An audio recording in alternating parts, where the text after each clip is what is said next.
Okay, first of all, if you go on to assignments and tests on GCE Learn, you will be able to see under assignments and tests there are two new folders here. At the moment, the quiz folder is hidden from you.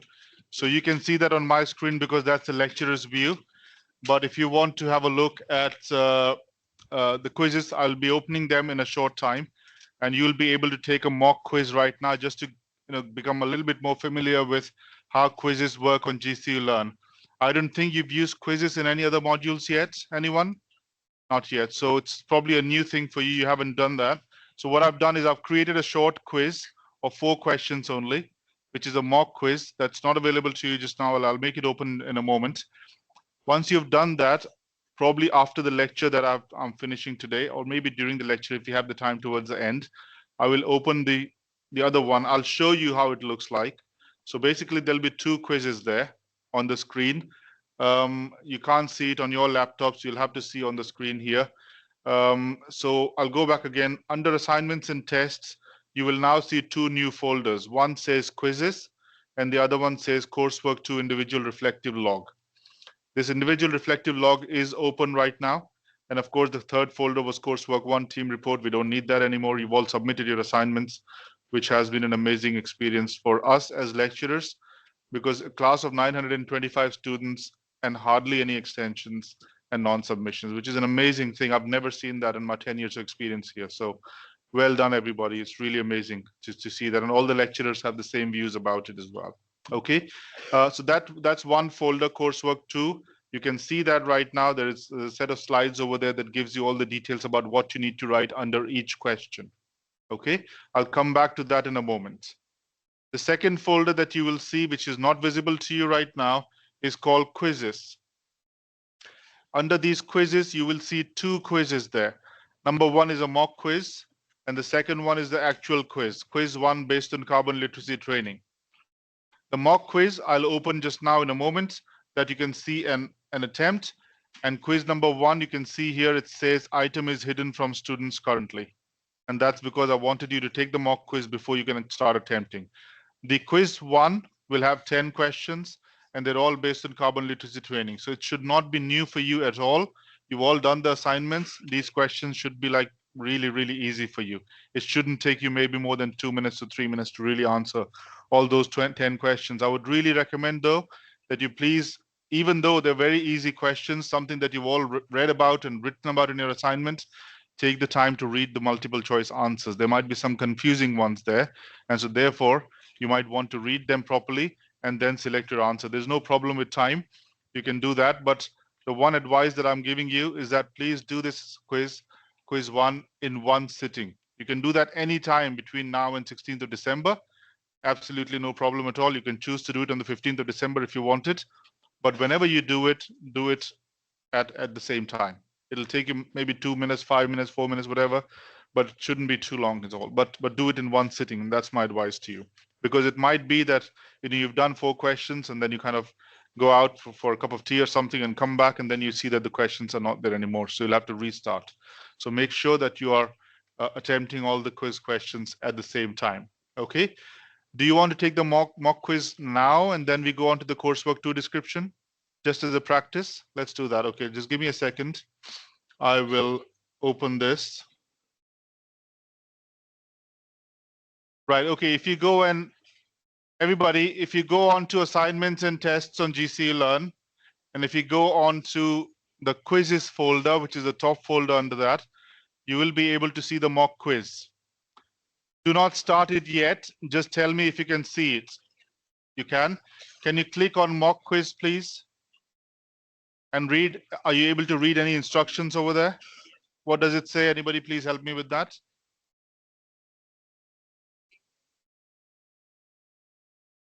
Oh, perfect. Right. This test can be saved and resumed later. Due date. Yeah, okay. So now if you've read the instructions, if you can please click on begin. Okay. Some really simple questions just for practice, really. So this is how a quiz looks like on GCE Learn. It will not give you the correct answer right now. It will wait until the time I've set, which is 29th of September, 5 p.m. tonight. Okay. For the main quiz, I've set the time for 16th of December for 5 p.m. So we'll be able to see the answers, but only after the 16th of December once everybody has attempted the questions. Okay. My recommendation again is this should be quite easy for you all to do it by yourself. So do not collaborate. It's an individual piece of work, not a collective teamwork. So please do not collaborate and answer the questions. It may be that you both might be wrong. So don't take that chance. My understanding is that these questions are pretty straightforward and easy, and you should be able to answer it. The mock questions are quite, I mean, I've just put them, some questions. Are you able to access? Great, okay. So how long did that take you to answer those 4 questions? Less than that, probably, yeah. Yeah, so it's pretty straightforward and simple. So just imagine the actual quiz will have 10 questions, and you should be able to see that. Can somebody tell me, once you've finished the 4 questions, how does the screen look like? Can I have a look at somebody's screen? Have you done that? Yeah. Okay, take your time. No rush, no rush. Have you submitted? Oh, so sad. Okay. Yeah, that's an important point, though. Make sure, everybody, that wherever you are doing this quiz, you have good, strong Wi-Fi available to you. Your laptop has enough battery in the thing. What does it say?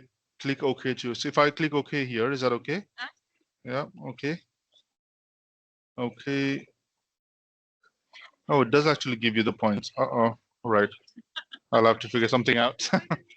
Okay, anyway, so if you have done the mock quiz, then that's, I believe you'll find it pretty straightforward and simple.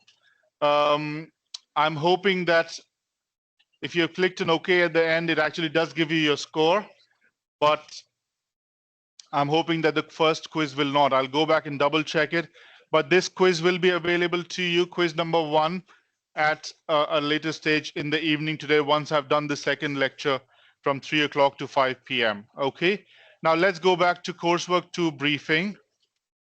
Everybody, please pay attention.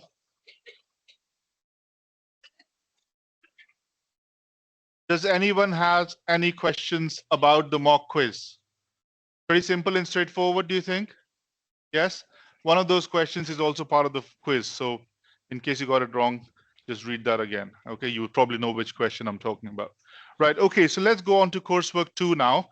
In the first week of our teaching, I had given you, these slides are available on GC Learn, by the way, so people who are sitting on this side who can't see the screen, please just open that on your laptops, and I believe you've already done that. Now, what you've done so far, if you go back to GC Learn and click on assignments and tests, I had provided, of course, a 16-minute lecture that we had recorded in week number 2 when I talked about all the assignments. I had also given you an assessment briefing guide. That was a broad guide which has all the questions and the dates and everything else. Okay, so if you are not sure about what the questions were, you can always go back and refer to that and open them. So I'll just open them for you just in case you haven't had a chance to look at it. So you had this assessment brief. Everybody pay attention, please. You had this assessment brief with all the dates on it. Of course, we extended the date for this assignment to the 20th of November. So you had the question 1, assignment 1, and all that you had to do in terms of the questions. And then you had assignment number 2, which is an individual reflective log. So remember, this is an individual piece of work, not a teamwork anymore. So just everybody submits their own assignment. It's a marked assessment.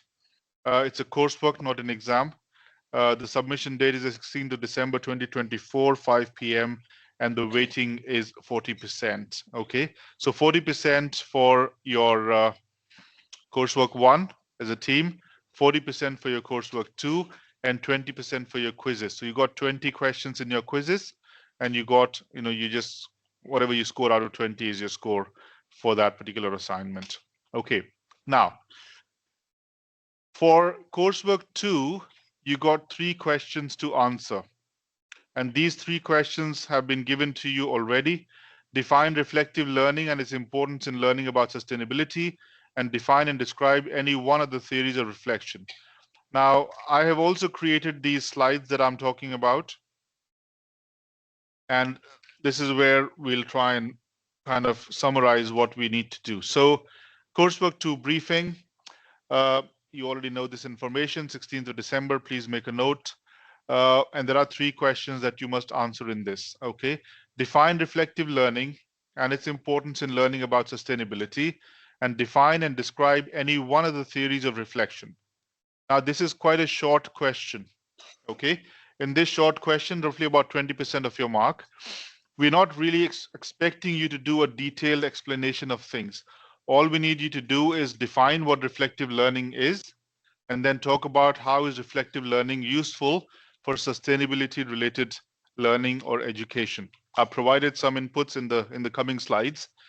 And then you talk about one of the 3, not all of them. So, but you'll have to read about the 3 of them, and I've given some information about them in my slides here today. Talk about which one of the 3 most popular theories of reflection, which is Gibbs' reflective cycle, Kolb's learning cycle, and Moon's levels of learning, would be useful for you to do a quick kind of analysis and evaluation of your experience of learning. So reflecting back on the last, 4, 5, 6, 7 weeks or so that we've completed so far, trying to think about what can be done next. So creating an action plan. So think about all of these 3 and then select any one. Okay, select absolutely anyone, doesn't matter which one you choose, but describe it, okay, in short sentences. Provide a diagram if you can, if you find one. For the Gibbs one, you'll definitely find it. For the Kolb's and Moons, there might be some diagrams available out there, but it doesn't matter if they're not. But you have to describe the various stages of them, and we'll come to the stages in a moment. Question number 2, very important. Using one of these, whichever you've chosen to describe in question 1, use that to reflect upon the process of your team working. Now, I know that many of the teams work very well, okay? And a majority of the teams work really well. But there are some teams who had some issues. What were those issues? And it's important that you reflect upon them, because in the entirety of your degree, many of your assignments will be group assignments, team assignments. You will be allocated to teams, you'll be assigned to teams. Now, why is it important? Why do we do that in this university or in any university? Why do we actually have teamwork? And when you go out and work in the industry, you won't have a choice, number 1, so you can't select who your teammates would be. Number 2, inevitably, each one of you will be working in teams. There is no organization that actually lets people work on their own. So every person works as part of the team. You don't choose the team, but you still have to work with the team to be able to fulfill the goals of the organization and your own personal goals.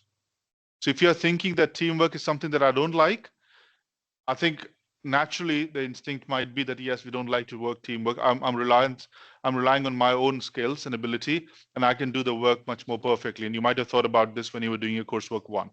But it's important that you reflect back on it and think about it. And then create, if you were to do the same assignment, let's take us all back to week number 2, week number 3, when we introduced to you that these are your teams and these are your assignments and this is what you're to do for coursework 1 team report. And if you were put in the same team, what would you do differently this time? Okay, you have to work with the same team, but what would you do differently this time? So that's something that you can create here in question number 2. Pay attention, everybody, please. Question number 3, reflect on how learning in this module overall will help you in being successful in the rest of your degree studies and future employability. Each student must write in the context of their own degree context, subject, think about sustainable leadership and being a responsible manager or leader in the future. So how within your own field of investment and risks or media and journalism or law, and fashion marketing, branding, international marketing, etc., international business management, what is it that you can do to become a more responsible leader and incorporate sustainability skills that you've learned in those fields? And you can't say that any field or this field is not really connected to climate change or ESG. As we saw last week in the guest lecturer from Swiss Re, he works in the field of insurance and risk, and his degree was in business management. And he's talking about natural disasters and climate change and Storm Milton and Storm Helene, etc. And he's talking about what is the impact on assessment of risks for organizations. How does it impact small insurance companies? And he's told us that many small insurance companies have folded in the last 10 years or 15 years or so. Since Storm Katrina that happened, I think in 2008, um, and these two storms now and many storms over the past few years have devastated the insurance industry in many ways. And so companies like Swiss Re, who actually insure those insurance companies, have to bail them out, or they have to raise their prices or premiums, etc. So there's a huge impact on the insurance industry and the risk assessment kind of skills. So if you're thinking that no, my degrees has got nothing to do with ESG, you got to think again about it. So that question 3 is really about how is that connection made? Okay, I've given you some pointers about what these things are. So first of all, what is reflective learning? So reflective learning is an educational approach where individuals reflect upon and evaluate their experiences, thoughts, and actions to gain deeper insights and improve their future behavior or understanding. So it's really important. There are two aspects here. One is to be able to reflect upon what's happened. And secondly, on the basis of the learning gained from there, you create an action plan about what do we need to do to be able to improve our experience of learning at the same time. Reflective learning involves actively analyzing experiences, identifying lessons learned, and applying these lessons to enhance personal and professional growth. Reflective learning is widely used in education, professional development, and self improvement practices. We always reflect in the industry, regardless of whatever industry you are in. We are in the education industry, working in the university. We reflect upon our actions every year. We have to have a formal meeting with our line manager, fill up a form, and write about what have we done in the previous year, what have been the outcomes, and what is it that we do plan to do in the next year, and what are the potential possible actions or outcomes of that. It's a formal activity that we have to do every year, have a discussion with our line manager, and submit that onto a shared kind of portal on GCU Learn or GCU portal, generally speaking. So reflection is a really important activity, something that you must master, something that you can take to your employment in the future. It's really important to do so. Okay, so it's an educational approach. It's a formal, structured approach to evaluating your experiences and creating an action plan in the future. So, of course, what is important here? Self-awareness encourages individuals to evaluate their own thoughts, feelings, and actions. Critical thinking involves questioning assumptions, exploring alternative perspectives, and identifying areas for improvement. It's really important. Identifying or exploring alternative perspectives. A team is not made of, if we take the example of a team is not just made up of an individual. A team is made up of course, number of people within the team, 4, 5, 6 people. Everybody may have different perspectives, different preferences, different priorities. How do you bring them all together? Continuous learning is the main objective, emphasizes learning from past experiences to make better decisions in the future, so that you do not repeat the errors or the mistakes that you've done in the previous experience. And so therefore, continuous learning is a key characteristic of reflective learning. And finally, it's goal-oriented. It's not just for no reason. You're doing reflective practice for a specific reason, and that is to improve upon development of your skills, or aims to identify specific actions for improvement. So, for example, after this 12 weeks is finished, uh, I and my team will sit together and kind of discuss about what is it that we can do differently next year. What have been the experiences? We actually do give out a questionnaire in which we ask students to tell us about what has been the strengths, what has been the weaknesses, how can we improve the module, what can we do differently, how can we change the assessments, etc., etc. We always reflect upon what we do in our modules, in our programs, in our assessments, and that is what makes us do better the next time. We do recognize that the things are not perfect, and you might have recognized probably in the last 10 weeks there are things that you might have liked in terms of content, in terms of lectures, etc. And there might be things that you thought probably this might have been done differently. And that is an absolutely good process of understanding what can be changed. And we do that for all modules and for all programs. And so if you talk to the first year students next year who will be sitting in your spaces and taking this lecture, you might see that their experience might be slightly enhanced than yours. And that is because of the reflective practice that we implement in our own kind of teaching and delivery of programs. Benefits of reflective learning: it provides you deeper understanding. It encourages individuals to engage with experiences at a meaningful level. Improved decision making, because you've learned from your experiences, helps identify strengths and areas of improvement, like I just mentioned. It helps with skill development, promotes adaptability and problem solving skills. Enhanced self awareness. If you can't reflect upon what your experiences have been, you would never be aware of what could be improved. It fosters personal growth by understanding one's behavior and motivations. And finally, it helps with application to practice, especially valuable in professions like teaching, healthcare, and social work, where applying lessons learned to real life scenarios is extremely crucial. In healthcare, in particular, reflective practice is extremely useful. If you talk to any of the nurses, any of the doctors, and any of the senior consultants, you will know that they implement reflective learning and reflective practice on their day-to-day lives. It's really important. If somebody you know in your families or friends who work in the healthcare sector, you will know that they do that all the time. Teachers do this all the time as well. Okay, so there are lots of fields where reflective practice is actively used, and it is being used more and more in a lot more fields now.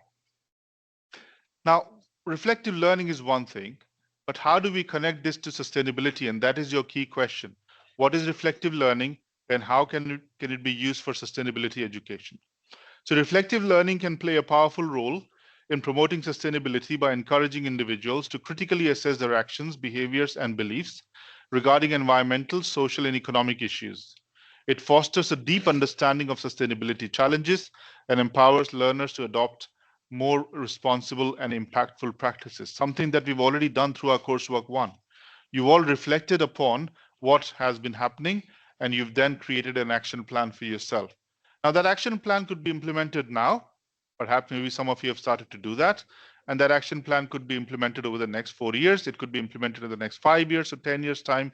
But the important thing that we wanted to assess was, do you have the knowledge and do you have the ability to be able to understand the impact of your own actions and then change those actions to reduce that impact on the environment? Okay. So reflective learning for sustainability education could actually involve many different things. As you can see here, there are some of them which I've mentioned here: fostering awareness, encouraging critical thinking, building connections, promoting behavioral change, developing problem solving skills, encouraging systems thinking. Systems thinking is all about interconnectedness of different concepts. Okay. How is the environmental change linked to social development, for example? You might want to think about it in more broader terms. And driving transformative learning. All of these are parts of sustainability education. You might want to pick one or two of them and maybe elaborate a little bit more. Which ones do you think is more useful? Some of the questions that you can use to answer in that particular question one is, what, and you can write this in the first person, by the way. It's a reflective, individual reflective log, and you can write this in the first person, that when I talked about, or when I learned about sustainability or climate change, my views was this and my feelings were that, and that linked with my experience of previous kind of changes in weather, and I wondered why that was happening. I've been able to make those connections now. That kind of language is absolutely fine. So what sustainability challenges have I observed in my daily life or community? How do my actions align with my values regarding sustainability? What changes can I make to contribute to a more sustainable future? How do local sustainability efforts connect to global challenges? You don't have to use those questions. I'm just giving you as extra pointers. By using reflective learning, individuals and organizations can drive meaningful change toward a more sustainable future through increased awareness, critical thinking, and proactive action. Okay, all the things that we've done in our carbon literacy training already. Okay, so we've learned about sustainability, we've learned about what the impact is, and we've learned about what to change to be able to minimize that impact as well. Okay, now I'm coming to the three frameworks. The first one is called the Gibbs reflective cycle.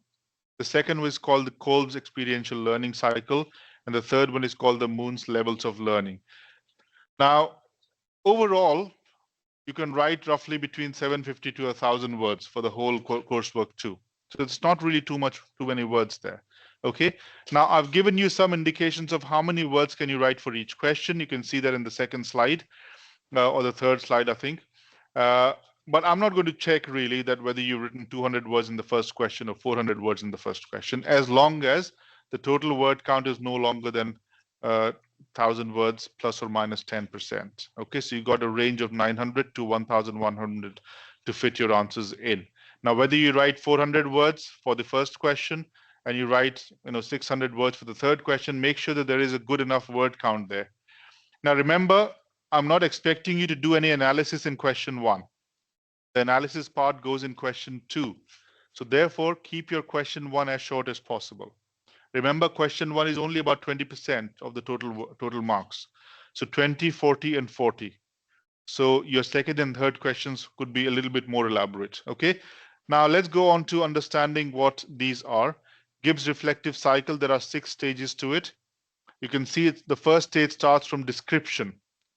Description, feeling, evaluation, analysis, conclusion, and action plan. All these 6 stages are really important here. Okay. What is description all about? So what happened? You might describe the event, what happened. Key focus is describing the experience or event in detail without judgment or analysis. Example question, who was involved, where and when did it happen? So if you're evaluating, now remember this, you're using one of your reflective frameworks to evaluate your experience of working in a team. Okay, so what happened? How did the team form? What happened to that? What happened next? Uh, Then you have, how were your feelings and thoughts about it? What were your thoughts and emotions during and after the event? The key focus here is exploring personal feelings and reactions to gain emotional insight. Example question could be, how did you feel about the experience? What do you think others felt? Okay, so how did you actually empathize with other people's situation? How difficult was it to actually communicate with people? And I believe some of the teams here might have faced that. The third step is about evaluation. What was good or bad about the experience? Think about it in a very objective manner. Do not come with biases, and that's an important thing here. When you talk about reflective frameworks, it might be that you might come with a bias saying that I had a poor experience and therefore I'm going to just write about that poor experience. No, that is not the purpose of this exercise. The purpose of this exercise is to evaluate objectively what happened and think about what can be done differently the next time. So the experience is basically helping you to learn what can you create as an action plan for the next time. And I've given you something at the end here to talk about how that action plan could be done, what that key learning could be. So think about what worked well and what didn't based on outcomes or personal judgment. Example question could be, what were the positive and negative aspects of the experience? Do your analysis, why did that happen? What was it that was missing that actually let that thing happen the way it did? And don't think about that, teams that worked well or teams that didn't work well. Even the teams that had no problems apparently at all, think about what are the strengths and what were the weaknesses, what could we have done differently to make it even better. Breaking down the experience to understand its causes and effects, what theories and knowledge can help explain what happened. Conclusion, and this is not the final step, what could have been done differently? And this is a really, really key important step. This step cannot be reached until you've done the analysis and evaluation of the previous 4 steps: description, feeling, evaluation, and analysis. And then you come to the conclusion, what could have been done differently? The key focus here is summarizing lessons learned and identifying areas for improvement. What alternative actions could have been taken? What could you have done potentially to think about having your teamwork in a different way? What could you have done differently? Okay, could you have done something at the start when the team allocations were made? So what alternative actions could have been taken? And finally, all that evaluation and analysis and description and everything else must lead you to an action plan. What will you do differently in the future? That's a really key question and the end of a reflection framework. Without this, a reflective activity is incomplete. You must create an action plan. If you were put into the same team, for example, for the same coursework, let's go back to week 4, week 3. And if you're put in the same teams, what would you do differently given all that knowledge and experience that you have now? Develop a concrete plan to apply lessons learned to future experiences. Example question, if the same situation arises, how will you handle it? And I would like you all to open this link here. And this is where some of the knowledge has come from. You can see here, the diagram is also from here. There are 6 stages. Now, what's important here and that's a good thing, perhaps, maybe from our perspective. It actually gives an example of a group work assignment here. Okay, now of course we don't need to copy and paste it. Please do read it if you want, and maybe frame your own answers based on your own experiences. Okay, so what has a student written here as an example here? For an assessed written group work assignment, my group and I decided to divide the different sections between us so that we only had to research one element each. I believe many of you might have done that. We expected we could just piece the assignment together in the afternoon the day before the deadline, meaning that we didn't have to schedule time to sit and write it together. However, when we sat down, it was clear the sections weren't written in the same writing style. We therefore had to rewrite most of the assignment to make it a coherent piece of work.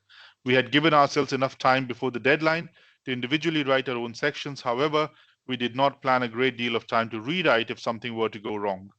Therefore, two members of the group had to drop their plans that evening so the assignment would be finished in time for the deadline. That kind of describes me like a good situation there. But think about it now. There's nobody mentioned here that so and so student never replied to my emails, or I kept contacting the student but they never responded back to my email, that sort of thing. They're talking about that as a collective. What is the description of the event in the most objective manner? Go on and talk about the feelings. Before we came together and realized we still had a lot of work to do, I was quite happy. Happy is a feeling, and thought we had been smart when we divided the work between us. When we realized we couldn't hand in the assignment like it was, I got quite frustrated. Another feeling word. Remember that. I was certain it was going to work, and therefore I had little motivation to actually do the rewriting. Given that a couple of people from the group had to cancel their plans, I ended up feeling quite guilty. Guilty is another feeling, which actually helped me to work harder in the evening and get the work done faster. Looking back, I'm feeling satisfied. Another feeling that we decided to put in the work. So, in that one paragraph, very short paragraph, they talked about happiness, they talked about frustration. What else have they talked about? Guilt, and they talk about satisfaction. Okay, again in a very objective manner without really mentioning about what happened in terms of people and individuals. Okay, do not shift that responsibility to others to say that my group work didn't work because of somebody else. Okay, think about it more objectively, and that's what I want you to do. Evaluation. The thing that we were good at and worked well was the fact that each group member produced good quality work for the agreed deadline. That may or may not be the case. Moreover, the fact that two people from the group canceled plans motivated us to work harder in the evening. That contributed positively to the group's work ethic. The things that clearly didn't work was that we assumed we wrote in the same way, which is again something that people assume, and therefore the overall time plan of the group failed. One of the very common comments that I do, feedback that I provide in group work is that I see 4 standalone paragraphs without any connection to each other. Okay, what has happened in those groups? Maybe well written, but not worked as a team. So you haven't really put it together. Nobody has sat down together to read them all. You basically just divided the work. Everybody has compiled that work together, produced that coursework, one question one, and just submitted it. Okay, and I see that a lot. You're talking about some particular topic, and suddenly the topic changes. The quality of writing is still good in those individual paragraphs, but overall it's not cohesive. It doesn't have a proper flow of argument. And that's what you should be really careful about when you're doing your teamwork. That you must give enough time before the deadline to say, okay, let's all finish our work by 4 days or 5 days before the submission so that we can put together everything and then start working on finalizing that and making that as a cohesive whole. Analysis. Now, again, I'm not going to read that long paragraph, but you can read that. I've provided the link in the slides. You can go on and talk about it. Okay. So, action plan. When I'm working with the group next time, I will talk to them about what strengths they have. This is easy to do and remember in a first meeting, and also potentially works as an icebreaker if we don't know each other well, which is the case for many first-year students. Next, if we decide to divide work, I will insist that we plan out what we expect from it beforehand. Potentially, I would suggest writing the introduction of or first section together first so that we have a reference for when we are writing our own parts, etc., etc., etc. Right? So read this paragraph. These are really useful insights. Now, of course, do not fall for copying and pasting from here. It's a very good example. Try and write your own experience. Write about what your own description and feelings are. That's really important here. Okay, so please do that when you're able to do. Right. The second framework is the Kolb's learning cycle, developed by David Kolb in 1984. It's a widely recognized model of experiential learning. It illustrates how individuals learn through a continuous process of experiencing, reflecting, thinking, and applying. So again, similar kind of stages, but curtailed down to 4 instead of 6. The model is cyclical and emphasizes the importance of integrating theory and practice to enhance understanding and skill development. So remember, all of them is to be able to evaluate your practice of experiences and then create a plan to do something about it. Okay, so the common thread is that concrete experience, the description about what the experience is, reflective observation, abstract conceptualization, and active experimentation are the 4 stages of Kolb's learning cycle. What does concrete experience mean? Very similar to description and feelings. Learning begins with a direct hands-on experience, completing a task like an assignment, observing an event, or participating in an activity. What happened? Very similar to what we learned in the Gibbs cycle, description and feeling. Okay. Reflective observation, analysis and evaluation, observing and reflecting on the experience, considering what went well or what didn't go so well. Encourages learners to examine their own and others' perspectives. And key question is, what did I notice? What was significant here? The third one is abstract conceptualization, developing theories or concepts to explain the experience. This stage involves linking observations to existing knowledge or creating new ideas. When it comes to teamwork, you might talk about Tuckman's stages of team working. And key question is, what can I learn from this? And how does this connect to what I know already? And finally, active experimentation, more like applying that to in an action plan. Applying new knowledge or concepts to real life situations or practice. What is that new knowledge? The knowledge that you've gained by reflecting on your experience. Testing theories and observing the outcomes leads to further experiences. And the key question is, how can I apply this in the future? So what can I do to be able to make my future better if I was to do the same kind of exercise? And the final framework that we have is the Moon's levels of learning. The Moon's levels of learning is a framework developed by Jennifer Moon to describe the progression of learning from surface level understanding to deeper transformative knowledge. Now, this is a really important thing from your degree perspective, okay? Not just from this module, but broadly speaking, surface learning and deep learning. What you're doing essentially throughout your 4 years is that you're gaining knowledge about different things. You'll be learning many, many modules. Everybody does 23 modules throughout a 4-year degree period, okay? And you then end up in a final big dissertation at the end. If you carry on doing surface learning, then your marks will always reflect those. It'll always be that I've learned this, I've written this definition down, I've got this, 2 sentences about it, and that's about it. But deep learning is, how do you understand multiple perspectives?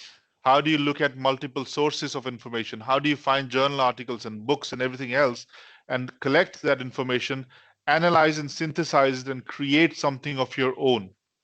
By the time you get to your higher years, you will be judged on that. You'll be marked on those things more than simply description. So in the first year, what we're expecting you to do is to recollect and recall information. So you basically gathered information and then you've kind of recalled it and described it in your assignments. I'm not really looking at a critical, deep understanding of things in the first year. But if I was to teach you again in the third or the fourth year, my expectation and the assessment would be totally different. I'd be looking at critical discussions. I'd be looking at journal articles and books and multiple of them. How do you use them and summarize them and synthesize them and produce a report of your own? And that is a really important difference. Okay. Surface learning and deep learning and transformative knowledge. It focuses on how learners process information and emphasizes the need for critical reflection to achieve meaningful learning. Moon's model is especially relevant in education, personal development, and professional training. Okay, there are 5 levels of learning in Moon's model. I'm not going to go into the details. You can read about them, but they're very similar once again with slight changes. Noticing, making sense, making meaning. Noticing would be observing the event, being aware of what's happening, making sense of the whole thing and why did that happen, what was happening, making meaning, connecting new information to their existing knowledge, forming a deeper understanding, working with that meaning, and transformative learning, the highest level where learners experience a significant shift in their understanding, values, or perspective. I believe you will see those levels of learning as you progress from year 1 to 2 to 3 to 4. Okay. Now, what you need to do at this stage is to think about which of these frameworks is useful for me to use. I believe a majority of you would use the Gibbs framework. Okay, that's the most straightforward one, and that actually kind of allows you to do that reflective evaluation of your experience of team working. And why is that important? Because the second question is evaluating about your experience of team working. So there is a direct connection between them. I'm not saying that you should not use any other kind of frameworks. You can use any one of the three, but I believe the Gibbs one would be maybe more suitable. Have a discussion with your seminar tutor if you want to have a chat about that. If you want to have a chat about this with me, I'm happy to do that as well. So reflection, experiential learning, and iterative process going back and forth is what is the key principles. Okay, so that's all about the three frameworks. You can use any one of them. Question number 2 is about using any one of the frameworks described above. Reflect upon the process your group went through in writing the carbon literacy assignment. You should reflect upon your own role within the group and how successfully you worked together as a team, or not successfully worked together as a team. That's up to about 450 words. Now, what is important here is I've provided some useful points. Using any one of the frameworks, reflect upon your experience of working as a team for coursework 1. Go through each stage of your team working process. Do this individually, please, from the start, and then describe experiences in each stage briefly. Create an action plan. If you were to write the same assignment again with the same group, what would you do differently this time? Just a description is okay. You don't have to really create like a word file plan or something. Important note, the most important note here, do not make this personal. Do not provide names of individuals in your assignments. Okay, you may use team member A, team member B, or 1, 2, 3, 4, or give them a label or something like that. Do not provide names of individuals. The important point is to be able to reflect on your experiences and learn from them so you may do something differently the next time and in future team assignments. And that's really an important thing. Now, finally, what can you do to be able to understand if you had this knowledge before, and there is a deliberately, I've actually put this at the end because you can use this now to create something for you in the future. So the 5 stages of Tuckman's model of team development. The first one is forming. When the team comes together, members don't know each other. They're introducing each other about this. The group comes together and members begin to understand their roles and objectives. This stage is characterized by politeness. Everybody is nice to each other, uncertainty and dependence on the leader for direction. Okay. However, the second stage comes, which is storming, which is when the conflicts arise. Any team before they perform must go through a storming process at a high intensity, low intensity, it doesn't matter. Conflict arises as group members assert their opinions, roles are challenged, and differences surface. This stage is often marked by tension and competition. Communication breaks down here. People don't want to talk to each other. People don't want to respond to each other. But then a successful team will be one that goes to the next stage, which is norming. Create rules. What are the norms of your team? Okay. The very first thing that I would expect you to do the next time, have a team meeting as soon as possible. Number 1, create a code of conduct that we'll meet every week on Tuesday, 4 p.m. It'll be in the library or on WhatsApp or wherever it is. We'll divide the task. We'll make a note of what tasks did we discuss. How did we plan things? What is it that we need to do before the next meeting arises on Tuesday next week? Set of norms is really important. Develop cohesion and agree on shared goals. Members start to work more effectively together in the third stage. Unless you've gone through these 3 stages, you will not be able to go to the 4th stage, which is performing. Okay, your performance depends on how well you've gone through the first 3 stages. Okay, the group reaches a stage of high productivity with members collaborating effectively to achieve goals. This is the stage of peak performance. Now, what you've done here is you've actually sat together and said, can you tell us what are the barriers for you not being able to attend? What is it that the group can do to support you in that? Somebody may have a shift, somebody may have a job, something else. Can we accommodate you? How do we do this? These are all part of making your norms for the group. And there's a final 5th stage that they actually added in 1977. The original model was created in 1965, but this 5th stage was done in 1977, and that was called adjourning, a formal parting of ways with the group when the task is complete. When your project is complete, the team has to be dismantled formally. So maybe having a meeting to say, the positive, the negative, the strengths and weaknesses. You might want to still do that. You already know what the themes are for coursework 1, and you might want to carry on that adjourning stage. But remember, this is important from that point of view. You can use that as your action plan for your question number 2 as to what is it that you can do. Hold on, everybody, we're not finished yet, another 2 minutes. And finally, question 3, reflect on how learning in this module will help you in being successful in the rest of your degree studies and future employability. You must think about this in your own degree context, and that's really important. Some of the points to ponder: there is no structure to this answer. This is a paragraph or a couple of paragraphs that you're writing about. There's no framework, no theories. It's your experience of what you think. What can you think about here? Mention, first of all, what degree you're studying. You can write about in the first person, I am studying a BA honors in risk management or business management or something else. Identify the skills required in your sector to be successful. Make a linkage with that subject area and ESG. And finally, how can the skills learned about sustainability help you to progress in your degree and future employability successfully? Okay. Now, again, as I said, as long as the total word count is kind of around 1,000, it's okay how you divide the 3 sections. You might want to write this section slightly less, maybe 350 words, 300 words, but think about where do you want to spend your most time. Okay. Any questions, let me know and I'll be happy to answer. I provided some references here, so please have a look at them. And I'll see you next week. Thank you very much, everybody.